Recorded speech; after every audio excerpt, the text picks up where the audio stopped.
What's going on, good people? It's your boy Shuff with the Weapon K. We are the TNEC cast coming through for episode 11.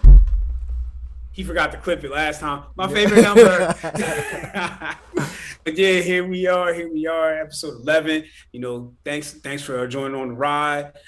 We're going to change some things up, so we'll see if you guys notice. So, without further ado, K, what you got to say? Appreciate you guys for stopping in. A lot. I say this. I feel like I say this every week. Is like a lot of people can start stuff, but not a lot of people can finish. And I take pride in that we're actually sticking to this every single week without fail. Saying, "Hey, what time you want?" I can just text Isaac, "Yo, what time?"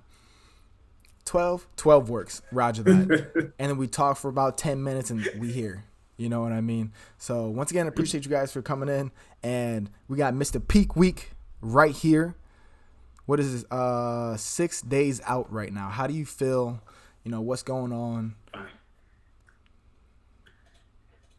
So the big thing is missing peanut butter. We know that I miss peanut butter like crazy, but it's worked because seeing the physique changes and cutting out that essential fat, was important. Honestly, the only negative feeling is the effects of the dehydration. So like my eyes feel like the Sahara Desert because I just don't have The my moisture. typical hydration. So Mm-hmm. starting out that dry, yeah. So starting out that drying out process. And the one thing that I realized, if you're on a very low fat diet and then you're dehydrating, your system have a lot of its normal lubrication. So that's why you just feel a little off. But I feel pretty good, and I think the reason why I feel so damn good is because I've worked my ass off. And like the biggest difference, I tell the close people, the big difference is I didn't second guess myself not one time during this whole prep, not one time. And that was from the athlete standpoint and the coach standpoint. And now we're seeing the results of it. Something that Kay and I talked about before. He's asking how I was feeling, and I said to him, bro, I feel unstoppable. And I've said that to a couple of my close people today that have checked in on me. And I say that because when you see the plan unfold exactly the way it was supposed to line up, I mean, that's a beyond confident thing. So I'm feeling good. I'm feeling ready. The physique, like you know, we are on pace to hit the goals that we've set out for the season. Mm, So I'm fucking ready. I'm, yeah. I'm, I'm ready to go So I got a question. and ready for some wings after this first show. Sorry, yeah, go ahead. So you know the saying, you can't see the forest when you're in the trees. How do you separate the coach from the athlete, especially since you coach yourself? Since you're grinding down here, how do you see the bigger not being like bias to yourself whenever, especially in this close to the show, when your body changes hour by hour by hour? So the biggest thing is I compare a lot to last year and previous seasons. I'm Mm, constantly seeing where I am because yeah, and then the other thing is like I understand like differences. So this season versus last season, I came in a lot lighter, cleaned out a lot faster, saw things a lot faster, but it didn't pause. It kept going. You know what I mean? So it wasn't like I hit the basement and couldn't go anywhere else. No, I keep seeing changes. Um, I guess the most difficult part is really staying in the middle. Not being too hard on myself. mm, You know, when you're your own coach, you can't cheat. That's one of the tough things. yep. I know everything that I do today. So if I didn't do well, workouts and cardio, that's easy. I just those. But if you ate too much, too little, whatever, I know I did it. I can't not know it. You know what I'm saying? So, and then I never really have this issue, but it's all giving yourself, being too lax. Mm. It's like where you say, you know what, it's a refeed meal, have a refeed day. You deserve it. Oh I know yeah. you've been working hard. So I've seen it. So it's finding that balance. And I believe I've done a pretty good job finding that balance and I just let it go. Like, 'cause it's the same thing that I say to our teammates and I say to my clients. I'm like, hey, just follow the plan, just follow the plan. So I lay my plan out. The other thing I will say, and it's shout out to Rich Gaspari. Glad I can say this. And I actually had a full blown interview conversation with him, and he noticed he's like, you sound. He's like, it sounds like you're very intuitive. So I rely on intuition. So a lot of what I set up for myself is on a day to day basis. So it's not huge differences, but certain days I'm like, ooh, I better do a little more. Oh, let me pull back, and it works. So I'm just following that plan, trusting myself. But it's definitely there. There are times where it's like where you have that battle. Because coaches and athletes are always going to battle. If they don't, then that's a bad situation. I mean, somebody doesn't care.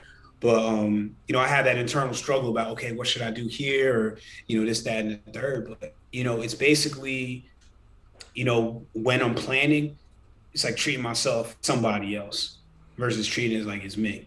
Mm-hmm. So you like detaching yourself from the end result. So you're not emotionally attached to it. You're staying even kill the entire process. You know what I mean? So you're like the artist looking at a piece of art. I like that. So especially when you touched on something where it was just like where you wanted to have a refeed day and not just a refeed meal. Why didn't you? What motivated you to be like, nah? Oh, because it's very simple, because I want to win. And so I tell myself, like, I don't know what, shout out to artists, you know what I'm saying? I don't know. Well, you and Pete are on the other side, but you know what I mean. Some of my peers. Shout out to Justin, Mario, some of my peers out there on my side of the thing. While we see what we're doing and all this other stuff, I'm like, I know he ain't gonna give himself that. So that's one of those things, like, because when you're at the top levels, it's razor sharp differences. So I don't want to let myself, something I did 4 weeks ago, cause me to lose when you know what I mean. That's the way I look at it. So it's like I'm just so hell bent. Like, people talk about how they want to win. I need to win. Like, I swear, every season I wanted to get my pro card in my first season. Didn't achieve that. Got in my second season, so I didn't want to just get my pro card. I want to get my pro win. Came this close. So now, like, I need that pro win. I don't want it. This is beyond one, because I wouldn't have stepped up, because I found another gear, another level, however you want to word it, another level of discipline, because I need that. I need to be able, and as corny as it may sound, it's something that drives me. I look, when I see other people's Instagram profiles, and I see 2-time pro champ, 6-time pro champ. I need that. I need that. Like, so I'm not all about status and shit like that. But, in our sport, just like, basketball, there's different levels. There's a scoring title, which is cool, but you want to win the championship. MVPs are cool, but you want to win the champion. And what we do, you can't necessarily win a championship per se, even though, can't go for, ring collecting. Damn but, right. but in our sport, it's like you got to collect wins. And then the major titles, and things like that. So, that's what keeps me. And here's the part about it, because when you ask that, it's never even really like a consideration for me. We all have our fleeting moments. Like, me, like, any times I've walked past the jar of peanut butter and been like, man, look, I work my ass off. I can burn this off. One scoop ain't going to, but I'm like, nah, because like that one scoop don't taste better than a win. Ooh, shit, the whole jar don't taste better than a win. Sorry, peanut butter, but I need that, man. I need it. So one thing that you touched on, it was just like, in a way, your peers are holding you accountable. You know what I mean? Where you see their progress, and you're just like, oh shit, they cooking. So I gotta turn the oven up more. I can resonate with that, because I do the same thing with Pete. Lately, he's been posting a lot of workout videos. Anyway, we've been posting a lot of workout videos. I'm coming, dog. Like, every time I feel myself like slacking off, every time I feel like I ain't pushing hard enough, or I don't have a good enough pump, and I'm like halfway through the workout, I'm like, Pete's working. You got proof. Here's some proof that he's working. You better step your shit up, Chief. Because if not, you're going to get smoked. Mm-hmm. Period. Stand by one. I think my light just got cooked. All right, what were we talking about? Oh, Pete. Oh, yeah. You were talking about watching Pete, yeah. Oh, yeah. So, watching Pete put in work, but also, I learned this last week, and it's funny that you texted this to me this week. It was like proving people right, right? So whenever I'm in the gym, I try to think of like the most negative someone said to me. You know what I mean? I go through the comments of my last show where someone says, you know, this other competitor was better, da da da da. But I can't forget the other pool of energy that I have just proving people right. You know, my biggest supporter is my dad. My biggest supporter is my dad. So the honor of proving him right and saying that all the knowledge that he gave me growing up is actually being utilized and applied in my life. You know, I got a little nephew that I got to lead by example with. I texted this to Isaac. I was like, yo, I want to be the Jordan of the No Excuse crew. I'm bringing championships, plural, to the No Excuse crew. So so don't get caught up in the negativity. Yes, it's powerful. Yes, you can use it. But don't forget about the positivity that you have in your life. Being in that negative pool of energy can get you down sometimes. And especially in the middle of peak week, the cortisol levels rise and it's game over. It's game over. What you think? Who you proving right? Man, so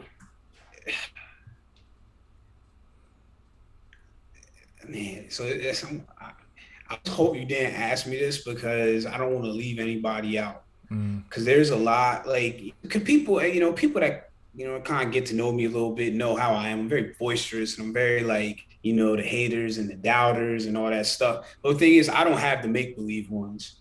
I actually have people, and don't worry, I'm going to answer the question. I'm not going to talk myself out of it. But for me, like, it goes back to I'll never forget when I was in high school, right? So I was in high school, indoor track. I ran the third fast, and this is, in Jersey, I ran the third fastest in the state, seventh fastest time in the nation.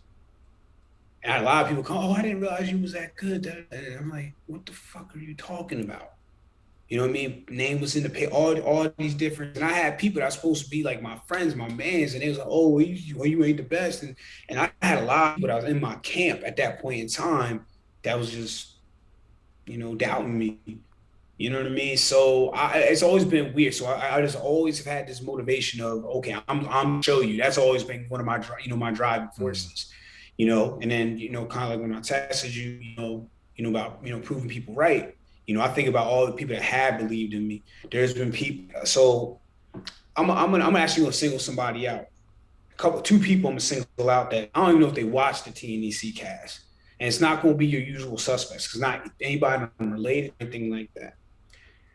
Shout out to my man Richard Van Raji. He's out in the Netherlands, right? I think he's in the Netherlands. I know he's in one of those Dutch countries. I got the Netherlands wrong, brother. I apologize. And I met him through a game on Facebook 10, 12 years ago. Power of social media. Just stayed friends. Had those last time I believe anybody. I think the game had been defunct, whatever. This joker every time sends me a message, good luck. Sends me a message. He'll correct other people when they start that know me about information. And he'll come on the post and correct, who I'm doing this for. He's who I'm going to prove right. Somebody, he has no reason to give a shit about me. Always make sure to just say that. Then another person, shout out to, it's weird calling him though, because he was my teacher, but it's Mr. Basio. You know what I'm saying? It's through Facebook, he's always just stayed tapped in with everything I've been doing. All sending me messages, sharing all the posts, just always just being plugged in and tapped in, showing that belief. I mean, and actually, he actually both of them have, tapped in and got some clothes, bands, and all that. And that's those are the people that I'm doing it for. Because eBay, family, mom, this, that, and the third, because those people's gonna believe the team. Those people gonna believe in You know what I mean? And yes, of course, like that's part of the deal. But people like family, your teammates, like for example, I have a vested interest in your success, just like you have a vested interest in mine. And on a whole bunch of levels. You know what I'm saying? That doesn't change the fact that we still want each other to succeed. You know, this, that, and the third. But when you go back and look, and you got to believe in you that I'm not saying that they don't have to believe in you, but there's nothing that's out of it for believing you, showing the support, doing shit that people that claim to be your peoples and all stuff. You know, I got people that got their hand out asking me for money, asking me to put them on, asking me this. They haven't even done one iota of what these people that have. They technically nothing in return, and they just show that love and that support. That's who I'm proving right. That's who I'm going. That's who I'm gonna make when they step out and they say and they take that time and all the everything that they've done. That's who I'm looking to prove right. That's powerful, dog. That's powerful, and it also shows the power of like your reach and the power of social media. You know, we talk about how like a lot of people like mislead people with Photoshop filters, whatever. But it can also be motivating to other people. You know, the realness, the authenticity of everything, personalities. You know, and just showing the grind, because at the end of the day, we're all bodybuilders with a shared sacrifice. We all have that end goal of being the best. Well, some of us have the same goal of being the best of all time. I don't want to like say all of us, because you know those people. You know, I just want to be a pro, and that's it. Cool, you know, like tweet your own. That's their end result. Focus on it, just like last episode. Hey, don't shoot the messenger, bro. But yeah, man, that was powerful information. G, you got anything else for the people? Nah, just I know this show. I don't think this show has a live stream, but you know, if you're tapped in, plugged in with us with social media, we'll do our best to kind of get what's out there. And obviously next week, we'll share some of the results and everything like that. But the way things are looking to shape up to be another solid weekend for TNEC. Mm-hmm. So appreciate, everybody that's, said everything, and then, appreciate everybody tapping in with the cast. Just remember, we still haven't hit 200 yet, unless so we trying to hit that 300 by June. So 190. So please, share, like, I'm seeing more people commenting like that. We appreciate that. Just get the word out. We gotta hit this goal. Me and winners, man. So don't make us look crazy. That's all I got. But once again, thank you guys for watching. Thank you guys for stepping in with us today. This is gonna be up. So, oh man, you know what I can't wait for? I can't wait for next week's podcast, because I just want to start it out with the trophies. That's it, bro. That's it. I just want to just start off with that check and the trophy. Yeah. And it's just silence for the first like minute. Just like easy dub, you know what I mean? But yeah, thank you guys for stopping in with us. Shorter episodes, to make sure we jam in as much knowledge as possible. And we're also talking about expanding on the YouTube channel. That's also in the talks right now. I have a lot of ideas, but ideas do nothing inside the head. So we gotta start putting action along with these ideas. So yeah, the No Excuse Crew signing out. Appreciate you guys. Peace.